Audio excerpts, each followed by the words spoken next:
प्रधानमंत्री ने एक बात साफ कर दिया कि भले वो ज़्यादा समय दिल्ली में रहते हो, लेकिन उनकी जो बनारस की हर घटना पर, हर एक्टिविटी पर उनकी निगाह रहती है। प्रधानमंत्री बनारस पहुंचे और सबसे पहले वहां के कमिश्नर से उन्होंने इस बारे में जानकारी ली, जो छात्रा के साथ रेप की घटना हुई थी उसमें क्या कार्रवाई हुई, और उन्होंने सख्त निर्देश दिया कि आने वाले समय में ऐसी सख्ती की जाए कि इस तरह की घटनाएं दोबारा ना हो। देखिए, बनारस की तो जो कंट्रोवर्सी हुई वो तो सचमुच बहुत ही पीड़ादायक है, लेकिन अगर कहीं ना कहीं हम देखें तो हमारे समाज में कहीं ना कहीं लूप होल है इस चीज़ को लेके, क्योंकि कुछ द्वंद्वी युवा, चाहे आप उनको विपक्ष की मानसिकता से पले बड़े लोग समझ सकते हैं या फिर किसी तरह का समझ सकते हैं, पैसों का ऐसो आराम है, तो इस तरह की मानसिकता। और रही प्रधानमंत्री जी की personal looking take care of their constitutions, उनके जो लोकसभा क्षेत्र हैं, तो शुरू से उन्होंने एक ह्यूज अमाउंट ऑफ इन्वेस्टमेंट की है। और आज के समय में जो लोग कहते थे कि प्रधानमंत्री जी क्योटो नहीं बना पाएंगे बनारस को, तो मुझे ऐसा लगता है कोई पर्सनली बंदा जाके वहाँ विज़िट करे, और आज के समय में जो रिव्यू है बनारस जैसे सिटी का, वो कंपेयर देन यूपी की किसी भी सिटी से much better than, rather than good and improved है। ठीक है, बनारस में प्रधानमंत्री ने ये साफ किया कि अपराधी चाहे हो उत्तर प्रदेश, मतलब अपराध की घटना हो बनारस की, या चाहे जनरल एक्टिविटीज़ हो, सब पर उनकी निगाह रहती है। पहुंचते ही सबसे पहले उन्होंने ये जाना कि अपराध जो बनारस में हुआ छात्रा के साथ, उसको लेकर वो कितना गंभीर है। ये माननीय प्रधानमंत्री जी का जो अवतरण हुआ इस देश में, तो आप देखिए कि एक वो अद्भुत हस्ती है। जो आदमी 4 घंटा सोता हो, और उसके बाद आप कितना सारी चीज़ें चेंज हुई इस पूरे देश की। धारा 370 ख़त्म किया उन्होंने, राम मंदिर का निर्माण किया है। आप देखिए विकास ही विकास दिखता है, विंध्याचल कॉरिडोर बन रहा है ना, काशी कॉरिडोर बना, और वो हर चीज़ पे वो 24 आवर्स जो है काम करने वाले हैं, है ना। तो ये अद्भुत दिखता है कि मोदी जी का कितना वो संवेदनशील है, कि मतलब उन्होंने इस पर विचार किया है। ये आप सोचिए कि वो अद्भुत है, वो अद्भुत भावनाओं के रूप में इनका अवतरण हुआ है इस देश में। और आप देखिए उनके आने के बाद चौमुखी विकास हो रहा है। कहीं पे भी आप देखो, चाहे सड़कों का जाल देखिए, चाहे पुलों का जाल देखिए, चाहे इस तरीके की घटना पे इतना ध्यान देना एक प्रधानमंत्री का, जो कभी ऐसा लोगों ने सोचा नहीं होगा कि प्रधानमंत्री को इतना याद है कि बनारस में ये घटना हुई तो उसमें क्या कार्रवाई हुई, तो कितनी चिंता करते हो। तो ये एक अद्भुत चीज़ है, और ये ऐसी चीज़ जो है कुछ नया चीज़ ला सकती है इस देश में। और ऐसा भाग्य है इस भारत देश का कि उनके नेतृत्व में भारत काफ़ी विकास कर रहा है। अब आप देखिए राणा जी को ले आया गया है, यूपीए सरकार से तब से चल रहा है मामला, लेकिन ले आए ना वो, तो धीरे धीरे स्टेप बाय स्टेप उनके ध्यान में है कि कहाँ पे हमको क्या काम करना है इस देश को विकास की दृष्टि की तरफ ले जाने के लिए। तो वो पूरी तरीके से संवेदनशील है। मतलब वो छात्रा के बारे में ये इंडिकेशन है कि वो हर आदमी की चिंता करते हैं, और अपने लोकसभा क्षेत्र के निवासियों के लिए तो 100% ज़्यादा करते हैं वो। गैंगरेप का मुद्दा हो बनारस में, चाहे वहाँ के विकास का मुद्दा हो, बनारस जो है वो प्राथमिकता पे रहता है प्रधानमंत्री के। बनारस जो है वैसे भी धार्मिक नगरी है, और हमारे प्रधानमंत्री जी, यशस्वी प्रधानमंत्री जी खुद ही शुरू से धार्मिक रहे हैं। काफ़ी दिनों तक पहले बहुत धार्मिक, केदारनाथ और उधर रहे बहुत दिनों तक, और उनके ऊपर भगवान की कृपा है। और जब से वो वाराणसी के सांसद हुए हैं, वाराणसी की प्रगति इतनी तेज़ चल रही है, पूरे भारत की प्रगति तेज़ पे है, लेकिन वाराणसी की प्रगति इतनी तेज़ है कि वहाँ पे जितनी गंदगी थी सब समाप्त हो गई। वहाँ जगह जगह अच्छी अच्छी रोडें बन गई, और बाबा विश्वनाथ जी की कृपा है इनके ऊपर, प्रधानमंत्री जी के ऊपर। और जब तक प्रधानमंत्री जी चुनाव लड़ेंगे बनारस से, हमेशा जीतेंगे। बाबा भोलेनाथ की उनके ऊपर कृपा है, और ऐसे अच्छे प्रधानमंत्री हमारे होश में तो पहली बार मिले हैं कि इतना बढ़िया काम करने वाले और इतने सज्जन, और 3 घंटा सोते हैं और सबका ध्यान रखते हैं। गरीबों का तो सबसे ज़्यादा ध्यान रखते हैं, गरीबों से ज़्यादा ध्यान कोई उनके इतना रख ही नहीं सकता है। इतना गरीबों का ध्यान रखते हैं कि रिकॉर्ड है उनका। अभी एक गरीब व्यक्ति बात करे, तुरंत बुलाए, फ़ोन पे बात कर लेते हैं, रास्ते में मिले तो बात कर लेते हैं, झुक के खुद उसका प्रणाम करते हैं। इतने अच्छे प्रधानमंत्री, यशस्वी, इतनी गरीबों की मदद करने वाले प्रधानमंत्री हमारे होश में पहली बार मिले। ठीक है, कांग्रेस सवाल खड़े कर रही है कि प्रधानमंत्री के क्षेत्र में घटना हो गई, इससे बड़ा उत्तर प्रदेश में कानून व्यवस्था का मुद्दा क्या होगा। देखिए, क्षेत्र में जो घटना होना है वो पर्टिकुलर प्रधानमंत्री को अब्सेंस टारगेट नहीं किया जा सकता, क्योंकि देखिए उनका तो वो लोकसभा क्षेत्र है, और किसी भी क्षेत्र में कोई भी घटना हो सकती है। घटना किसी व्यक्ति विशेष की कुर्सी की मुरीद नहीं होती है, क्योंकि देखिए घटना का जो प्रमुख कारण होता है जब एलिमेंट्स उस तरह के बनने लगते हैं। हाँ, मैं ये कहूँगा कि जो सत्ता में विराजमान, सत्ता में नेता को तो नहीं कहेंगे, लेकिन जो सिस्टम है, जो ब्यूरोक्रेसी सिस्टम है, उस पर थोड़ी सी लगाम लगानी चाहिए। और जो भी अपराधी है, वो किसी भी तरीके का अपराधी हो, उस पर 100% लगाम कसनी चाहिए। और ये पुख्ता होना चाहिए कि देश के अंदर कानून से बढ़ के कोई भी नहीं है, और अगर इस तरह का कृत्य कोई करता है तो सीधा वो सलाखों के पीछे होगा। देखिए, जो घटना भई है उस घटना को जो है तुरंत सज़ा मिल गई है, जमराजों के द्वारे पहुंचा दिया गया। इससे बढ़कर क्या है, हमारी बहन बेटी जो है सेफ रहती है, क्योंकि प्रधानमंत्री जो है होना जो है नामुमकिन है। ऐसे जो है मंत्री होना, जो कोई अगर गुनाह करता है और जो कोई गुनहगार है उसको तुरंत बाबा जमराज यहाँ पहुँचा देते हैं। हर हर महादेव।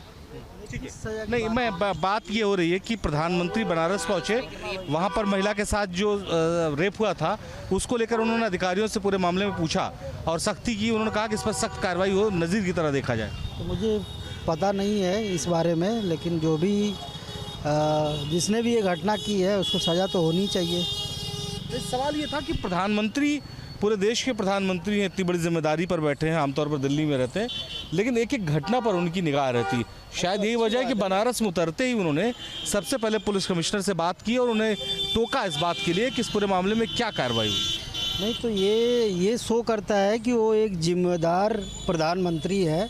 और मुझे लगता है कि अब तक के शासन में, जब तक हम लोग हैं, मेरा 40 इयर्स का एज है, अब तक जितने प्रधानमंत्री देखा उसमें सबसे बेस्ट प्रधानमंत्री ये है। इतनी छोटी चीज़ों का अगर वो उनके जहन में है, उसके लिए उन्होंने बोला है, तो ये बहुत बड़ी बात है ना। तो ये अच्छी बात है। ठीक है, मुद्दा डेवलपमेंट के बनारस का है। बनारस के विकास को लेकर भारतीय जनता पार्टी ने इस तरह का दावा किया था, काम भी उसी तरह का दिखाई पड़ रहा है, और यही वजह है कि प्रधानमंत्री के दिमाग में हरदम बनारस पूरी तरह से रहता है। देखिए, वो एक अद्भुत विलक्षण शक्ति के मालिक हैं। और आप ये देखिए कि उन्होंने काम जो किया वो पब्लिक को, जनता को दिख रहा है। ठीक है, वो कितनी चिंता करते हैं बनारस की, क्योंकि उन्होंने जब अपना संसदीय क्षेत्र इसको चुना था बनारस को, तो उसकी स्थिति क्या थी, लेकिन उन्होंने उसको चिंता किया, वहाँ से जीते और तिबारा जीते हैं वो। ठीक है ना, लेकिन वो लगातार वहाँ पे ध्यान देते हैं और अपने कार्यक्रमों में वो नोट करके जाते हैं कि बनारस भी मुझे देखना है, और हर पल की जानकारी उनकी वहाँ से अपडेट होती रहती है। वो चिंता करने वाले प्रधानमंत्री हैं, और अपने संसदीय क्षेत्र की जो चिंता नहीं करेगा वो देश की क्या चिंता कर पाएगा। तो उसको उन्होंने साबित किया है कि पहले नीचे वाले को तो देखो, अपने संसदीय क्षेत्र देखिए, फिर तो देश देख पाएंगे। लेकिन वो कितने बड़ी, मतलब इतना सा पूरा देश देखने के बाद हैं, और जो है उनको चिंता रहती है बनारस की। तो ये उसी का परिणाम है कि आपको वहाँ पे सारा वातावरण चेंज है, मंदिरों का वातावरण चेंज है, सड़कों का वातावरण चेंज है ना। और उसी का फीडबैक लेके बिहार भी जाता है, अगल बगल जो सराउंडिंग जो ज़िले और प्रदेश हैं उन पे भी ये जाता है कि बनारस का जो है अद्भुत है। बनारस जैसा जो चेंज हुआ है, आप देखिए, पुलों का निर्माण है, सड़कों का निर्माण है। इतनी चिंता ना किए होते तो आज कैसे चेंज होता भाई। तो ये घटना ये साबित करती है कि प्रधानमंत्री जी अपने हर जितने भी वहाँ के पीपुल्स हैं उनके लोगों की चिंता वो करते हैं, और हर बात जो है वो अद्भुत है। वैसे शक्ति वो भगवान शिव का अवतार हैं, इतना तो आप मान के चलिए, क्योंकि ऐसी शक्ति जो है विलक्षण किसी ने देखी नहीं होगी। जो 4 घंटे सोता हो और यात्रा करने का टाइम, हर का शेड्यूल देखिए। उन्होंने जो गुजरात के मुख्यमंत्री थे तो अपनी सारा वेतन जो है दान कर दिया हैं, अपना सब जो है उनके नाम कोई प्लाट नहीं है, कहीं कुछ नहीं है। तो ऐसी शक्ति तो एक मतलब भगवान के रूप में अवतरण होता है, वैसा ही हुआ है। अदरवाइज तो आप देखो, राम मंदिर कितना बड़ा इशू था, 370 धारा कितनी बड़ा इशू था, वह बोर्ड कोई लोग गलत प्रचारित किया, जबकि मुसलमानों की उसमें जो है, मतलब वो जो गरीब मुसलमान थे उनको अब मिलेगा, तब उसको दिखेगा कि हाँ क्या चेंज हुआ। आज राम मंदिर बना है तो वहाँ पहले कितने लोग जाते थे मंदिर, मतलब आज तादाद बढ़ी ना। वैसे काशी में देख लीजिए, 5 करोड़ लोग दर्शन करने आते हैं। तो उससे क्या होगा, व्यापार बढ़ेगा, रोजगार बढ़ेगा, उसके अलावा जो है लोगों को जो है वहाँ जो है लोगों का जो है आगमन होगा। तो एक जहाँ 10 लाख लोग नहीं जाते, आज 5 करोड़ जा रहे हैं, तो रोजगार नहीं बढ़ रहा है। हर चीज़ों की बढ़ोतरी हुई ना तो पब्लिक से रिलेटेड ही तो काम है। वहाँ का विकास हो, सबका साथ सबका विकास, उस मुद्दे पे चलते हैं। और सबसे बड़ी बात है उनका ये चिंता करना प्रदर्शित करता है कि वो लोगों के प्रति कितना संवेदनशील है। और वो आपको बता दें कि मैं कहीं ना कहीं मैं भी भाजपा से जुड़ा हुआ हूँ। मैं आपको बता दूं कि सबसे बड़ी बात यह है कि वो जितना भी जो है मतलब मुख्यमंत्री जैसे आपसे भी मिलेंगे ना 5 साल बाद मिलेंगे तो आपको उनको एक घटना जो है स्मरण रहती, बाकायदा नाम से बताएंगे और पूछेंगे क्या हुआ उसमें। तो इतना उनका मतलब वो काम करने वाले प्रधानमंत्री हैं और ये देश का भाग्य है ना कि ऐसे प्रधानमंत्री से हम लोग उम्मीद करते हैं कि ये आगे भी निरंतर चलते रहें इस देश में। ठीक है। प्रधानमंत्री बनारस पहुंचे, उन्होंने पुलिस कमिश्नर से बातचीत की और कमिश्नर के साथ उन्होंने मंथन किया और कहा कि इस तरह की घटनाएं जो महिला के साथ रेपॉली बनारस में हुई है, सामूहिक रेपॉली, वो दोबारा इस तरह की घटनाएं ना हो, उस पर क्या क्या पुलिस ने कार्रवाई की। बहुत सख्त दिखे वो। नहीं, बिल्कुल होना चाहिए। और योगी की भी सरकार, बाबा का भी आदेश है, प्रधानमंत्री का ये शर्मनाक घटना है देश के साथ। अगर ऐसा हो जाता है तो पुलिस की नाकामी है। और पुलिस में कुछ निठल्ले टाइप के लोग बैठे हुए हैं जो कि सरकार को बदनाम करने का काम करते हैं और काम वो करना नहीं चाहते हैं। और बाबा का लाइन आर्डर अपने हिसाब से वो कर रहे हैं। और उन्होंने प्रदेश को अच्छे वो उस पे पहुँचाया है और क्राइम कम हुआ है। लेकिन अब जिस तरह कम होना चाहिए उस तरह नहीं, भी अभी उस तरह लगाम नहीं, चूँकि कुछ पुरानी मानसिकता के अधिकारी बैठे हुए हैं जो उसी सोच में काम कर रहे हैं, जिसके कारण सरकार को बदनाम करने का काम कर रहे हैं। लेकिन सरकार उनसे भी निपटेगी, आप देख लीजिएगा। और 10 साल का जो कार्यकाल केंद्र का रहा है, जो 8 साल का योगी जी का रहा, ये बहुत शानदार कार्यकाल रहा है। ये देश की जनता के साथ, जैसा कि कहा जाता है भारतीय जनता पार्टी का नारा है, सबका साथ सबका विश्वास, सबके विकास के आधार पे सारी योजनाएं, सारा उसका। लेकिन अभी कुछ ना कुछ कमी है, ऐसा कुछ नहीं। ऐसा हम पूरी तरह से उसको ये नहीं कहेंगे कि हम पूरा 100% मार्क दे रहे हैं, लेकिन ये सही हो जाएगा। ठीक है, ठीक है। सवाल ये है कि इतना चिंता करने वाले प्रधानमंत्री तब भी विपक्ष जो है वो निशाने पर रहते हैं। कांग्रेस ने आरोप लगाया है कि प्रधानमंत्री के क्षेत्र में इस तरह की घटनाएं हो रही, उत्तर प्रदेश में कानून व्यवस्था खत्म है। ऐसा विपक्ष का काम ही है कि जो है सरकार को घेरना। लेकिन अब विपक्ष के पास कोई मुद्दा ही नहीं बचा, क्योंकि भारतीय जनता पार्टी, आप देख रहे हैं दिल्ली में चुनाव हुआ, वहाँ भी बम्पर वोट से जीत के सरकार बनाई। कहीं भी आप देख रहे हैं भाजपा की ही बन रही है ज़्यादातर। इसलिए उसका कारण है कि जनता जान गई है कि अब विपक्ष के लोग काम नहीं करते हैं, विपक्ष वाले केवल खाली मुद्दा उठाते हैं, और जब उनकी सरकार बनती है तो वो कोई काम नहीं करते ज़्यादातर। इसलिए जनता जो है ज़्यादातर भाजपा के पक्ष में हो गई और यही स्थिति रह गई कि अन्य पार्टियाँ कुछ दिनों बाद जो है हाशिए पे आ गई और नीचे चली जाएंगी। क्योंकि प्रधानमंत्री जी की आलोचना करना वो गलत है, क्योंकि वो एक तो उनके ऊपर भगवान की कृपा है, संत आदमी, तीसरी बात यानी मेहनत करते हैं, सबका ध्यान रखते हैं। अब उतने बड़े प्रधानमंत्री, पूरी दुनिया प्रधानमंत्री भारत के मालिक हैं। अब कहाँ कहाँ गली गली रोड पे थोड़ा देखेंगे क्या हो रहा है, जब वहाँ तक, लेकिन जो भी बात उनके पास जाती है समस्या का तुरंत समाधान करते हैं। और आज भी मैं बता दे रहा हूँ, मैं बार बार ये कह रहा हूँ कि मैंने अपने होश में इतना बढ़िया प्रधानमंत्री, इतना सबकी मदद करने वाला प्रधानमंत्री और रात दिन मेहनत करके एक करके भारत को बढ़ाने वाला प्रधानमंत्री पहली बार भारत को मिले हैं। प्रधानमंत्री ने आज इस तरह से बनारस में अधिकारियों से घटना के बारे में ब्रीफिंग ली, उससे एक बात तो बहुत साफ है कि प्रधानमंत्री की निगाह बनारस ही नहीं, देश के तमाम जो घटनाएं होती हैं सब पर रहती है। और यही वजह है कि बनारस पहुंचते ही उन्होंने सबसे पहले इस घटना की जानकारी अधिकारियों से ली और सख्त कार्रवाई के निर्देश दिए।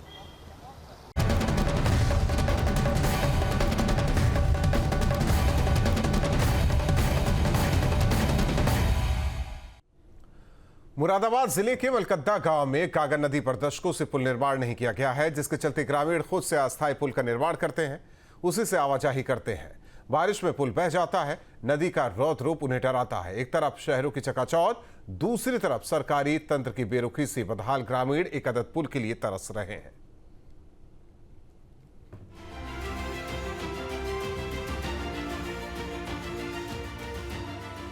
नीचे गहरी नदी है और उस पर बना है सीमेंट के पोल और लोहे की चादर जोड़कर ये काम चलाऊ पुल। क्योंकि ये लोग एक पक्के पुल के हकदार नहीं हैं, ये इसी देश के नागरिक हैं, ये वोट भी यहीं देते हैं। लेकिन ऐसा लगता है कि सरकारी तंत्र इन्हें यहाँ का नागरिक नहीं मानता। अगर ऐसा ना होता तो क्या इस युग में भी इन लोगों को ये तकलीफ झेलनी पड़ती। तस्वीरें मुरादाबाद जिले के कांठ विधानसभा के मलकद्दा गाँव की हैं। यहाँ लोग अभी भी मूलभूत सुविधाओं के लिए संघर्ष कर रहे हैं। गागन नदी पर स्थानीय लोगों ने एक अस्थायी पुल बनाया है। यहाँ से लोग अपनी जान जोखिम में डालकर आवाजाही करते हैं। वर्षों से स्थानीय लोग यहाँ पर पक्का पुल बनाने की मांग कर रहे हैं, लेकिन कोई सुनवाई नहीं होती। लोगों को मजबूरन अपनी जान जोखिम में डालकर निकलना पड़ रहा है। कभी भी यहाँ पर कोई बड़ा हादसा हो सकता है। लोगों द्वारा एक टेम्परेरी पुल बनाया गया है, जिस पर लोग जान जोखिम में डालकर सफर करते हुए नजर आते हैं। आप देख सकते हैं मेरे पीछे ये जो पुल बनाया गया है, ये के बिजली के खंभों पे बनाया गया है। लोग आप आते हुए दिखाई दे रहे होंगे, जो अपनी जीविका चलाने के लिए इस सफर से गुजरते हैं। मुरादाबाद जनपद जो पीतल नगरी के नाम से जाना जाता है, और यहाँ इस पुल से वो लोग गुजरते हैं जो अक्सर एक्सपोर्ट फर्मों में काम करने के लिए जाते हैं और अपने परिवार की जीविका चलाते हैं। गागन नदी के ऊपर बने इस पुल को स्थानीय लोगों ने खुद तैयार किया है, जो अभी भी चल रहा है, क्योंकि यहाँ से दर्जनों गांव के लोग होकर गुजरते हैं। लोग अपने समय की बचत करने के लिए और लंबी दूरी से बचने के लिए मजबूरन यहाँ से होकर गुजरते हैं। अगर इस पुल का सहारा ना लें तो करीब 10 किलोमीटर से अधिक की दूरी तय कर उन्हें सफर करना पड़ता है। मैं साहब ज्ञानपुर का रहने वाला हूँ, और ये हमारा पुल जो है ये पागोड़े की और हमारी कनेक्टिविटी है। बहुत सारे लोग जो है इस पुल से जो है कनेक्ट होके अपने रोजगार में जाते हैं, दिनचर्या को जाते हैं। और अगर इस पुल का देखा जाए, ये टेम्परेरी जुगाड़बाजी से ये बना रखा है पब्लिक ने अपनी सुविधा के अनुसार, लेकिन आए दिन इस पुल पे हादसे होते रहते हैं। हमारी सरकार से ये मांग है कि इस पुल को जो है एक अच्छा पुल बनाया जाए, पब्लिक को जो है नुकसान ना हो उससे। ये पुल तो ऐसे है कि इसमें कई बार मोटरसाइकिलें गिर जाती हैं, बरसात में पानी ज़्यादा आ जाता है तो उस समय पे ये पुल बह भी जाता है, तो इसको पुनर्निर्माण कर लेते हैं। मजबूरीवश लोग जो है इस पुल पे चल रहे हैं। पूरे देश में सरकार पुल और सड़कों का निर्माण बड़े पैमाने पर कर रही है, लेकिन मलकद्दा गांव में गागन नदी पर लोग अपनी सहूलियत के लिए अस्थायी पुल बना लेते हैं, क्योंकि इनकी सुनने वाला कोई नहीं है। लगभग 20 से 25 गांव के लोग इस पुल के सहारे शहर में दिल्ली रोड की तरफ कम वक्त में पहुंच जाते हैं। अक्सर सुबह में यहाँ काफी तादाद में लोग इस कच्चे पुल से सफर करते हैं। लोगों का कहना है कि ये पुल 20 से 25 गांवों की कनेक्टिविटी करता है। अक्सर बरसात के मौसम में ऐसी घटनाएं सामने आई हैं कि लोग मोटरसाइकिल से पानी अधिक होने के चलते अक्सर गिरते हुए दिखाई देते हैं। एक पुल नहीं बनने से लोग जिल्लत भरी जिंदगी जीने को मजबूर हैं। इनकी सुध लेने के लिए ना तो कोई सरकारी विभाग है, ना सांसद और ना ही विधायक। ये लोग अपनी परेशानी से निपटने के लिए खुद ही उपाय खोज लेते हैं। गागन नदी को पार करने के लिए गांव के ही लोग हर साल जुगाड़ू पुल का निर्माण करते हैं, जो बाढ़ के समय बह जाता है। लेकिन इन सब के बीच लगभग 11 महीने लोग इसी लकड़ी के पुल का सहारा लेकर एक तरफ से दूसरी तरफ जाने को मजबूर दिखाई देते हैं। स्थायी पुल की शक्ल देखने के लिए लोग गुहार लगा रहे हैं। हर साल बरसात में नदी का रौद्र रूप लोगों को डराता है, और बरसात के बाद भी लोग उसी हाल में पुल पार करने को मजबूर हैं। इस चकाचौंध भरी दुनिया में जहां शहरों में फ्लाईओवर और एलिवेटेड रोड से लोग फर्राटा भरते हैं, वहीं ये तस्वीर लोगों की दुर्दशा और सरकारी व्यवस्था को मुंह चिढ़ा रही है। Team news state. Delhi NCR में फिर मौसम ने करवट ली। धूल भरी आंधी के साथ अंधेरा छाया। मौसम विभाग ने जारी किया अलर्ट। बारिश और तेज हवाओं को लेकर ऑरेंज अलर्ट जारी किया है। तो दिल्ली एनसीआर में फिर मौसम ने करवट ली। कल भी तस्वीर सामने आई थी, एक बार फिर आज की तस्वीर देखी, जहां धूल भरी आंधी के बाद अंधेरा छाया। मौसम विभाग ने जारी किया अलर्ट। बारिश और तेज हवाओं को लेकर ऑरेंज अलर्ट जारी किया है। तो तस्वीरें आपको दिखा रहे हैं, बारिश और तेज हवाओं को लेकर ऑरेंज अलर्ट। मौसम विभाग ने जारी किया अलर्ट। बारिश तेज हवाओं की ये तस्वीरें आपको दिखा रहे हैं। धूल भरी आंधी, दिन में ही अंधेरा छा गया, तो ये तस्वीर आपको दिखा रहे हैं। हालांकि कल भी तस्वीर सामने आई थी, कुछ इलाकों में बूंदाबांदी, बारिश, वहीं आज देखिए धूल भरी आंधी चली।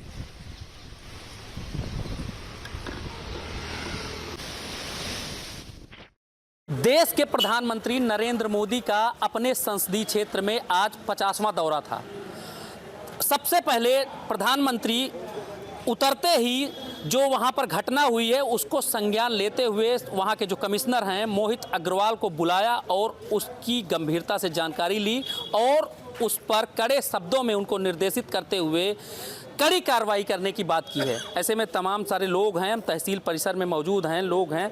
ये क्या नाम है आपका? मैं उपेंद्र शुक्ला, एडवोकेट। शुक्ला जी, आज जो है प्रधानमंत्री जैसे अपने संसदीय क्षेत्र में पहुंचे हैं, वैसे सबसे पहले जो वहां पर घटना हुई है, रेप की घटना, उस पर संवेदनशीलता दिखाते हुए तुरंत जानकारी ली और जो है जो वहाँ के कमिश्नर हैं उनको फटकार भी लगाई और ये निर्देशित किया है कि इस पर कड़ी से कड़ी कार्रवाई हो। 9 लोग जेल जा भी चुके हैं। पहले तो मैं पीड़िता के घर वालों को मैं अपनी तरफ से सहानुभूति भी है और ईश्वर ऐसे लोग जो कुकृत्य कर रहे हैं उनको कड़ी से कड़ी कार्रवाई की जाए। और आदरणीय मोदी जी, हमारे प्रधानमंत्री और योगी जी इस तरह के कृत्य करने वालों को तो मैं तो समझता हूँ गिरफ्तारी ना करके सीधे अगर उन पे जो है इनकाउंटर किया जाता, उससे एक प्रदेश में, देश में एक संदेश जाता कि बहन बेटियों बहुओं को जो भी गंदी निगाह से देखेगा, ऐसा भारत का कानून है कि उसको सीधे फांसी पर लटकाया जाए। और मैं समझता हूँ थोड़ी देर हुई है, लेकिन ठीक है, आज उनका आगमन था, 50वां दौरा था और मोदी जी ने स्वयं संज्ञान लिया है। तो मैं तो यही कहूँगा कि आज जो इतनी तत्परता के साथ हमारे प्रधानमंत्री जी ने जो कड़ा निर्देश दिया है पुलिस अधिकारियों को, ये भी एक संदेश जा रहा पुलिस विभाग को, जनता को भी एक राहत भरी सांस होगी कि हमारे देश का प्रधानमंत्री हमारी बहन बेटियों के लिए कितने संवेदनशील हैं। और इस तरह के कृत्य करने वाले, हमें तो याद आता है कि जिस तरह निर्भया हुआ और कर्नाटका में हुआ, तुरंत वहाँ गोली मारी गई। इसमें फास्ट ट्रैक कोर्ट को और मुश्किल से 3 महीने के अंदर ऐसे दोषियों को, अगर 25 लोग थे, 9 गिरफ्तार किए गए हैं, तो न्याय के हिसाब से इसमें जो भी दोषी हो उसको तत्काल प्रभाव से जो है उनको फास्ट ट्रैक कोर्ट चला करके जो न्याय जन संहिता कहती है उस पर कार्रवाई हो। और मैं ऐसे व्यक्तियों को यही कहूँगा कि इनको जीने का अधिकार इस भारतवर्ष में नहीं है, हमारा संविधान भी कहता है और हमारी न्यायपालिका भी कहती है। निश्चित रूप से आप पेशे से अधिवक्ता भी हैं, इसलिए आपका कहना है कि फास्ट ट्रैक में इसका जो है मुकदमा चलना चाहिए और जो है बहुत तेज़ी से इस पर न्याय होना चाहिए। और भी लोग हैं, कैसे देखते हैं प्रधानमंत्री जी ने जिस तरीके से पहुँचते ही इस पर जो है इस संवेदनशीलता दिखाते हुए ये कदम उठाया? सबसे पहले तो पीड़िता के परिवार वालों को ये सांत्वना और उनके इस दुख की घड़ी में भगवान उनको इस दुख को सहने की क्षमता दे। और जिस तरीके से ये माहौल है और जिन जिन लोगों ने रेप किया है, देखिए रेप करने वाला किसी का भाई नहीं है, जुर्म करने वाला किसी का बेटा नहीं है और जुर्म करने वाले को अधिकार भी नहीं है इस तरीके से जघन्य अपराध को एक बेटी, एक बहन के साथ जिस तरीके से जो कुछ भी हुआ, उनको भी इस चीज़ को समझना चाहिए था। और अभी जो हमारे काबिल भाई ने बताया, अधिवक्ता जी ने, कि निश्चित रूप से उनको फांसी दंड के रूप में या उनका इनकाउंटर होना चाहिए। ऐसे लोग समाज पे एक धब्बा हैं।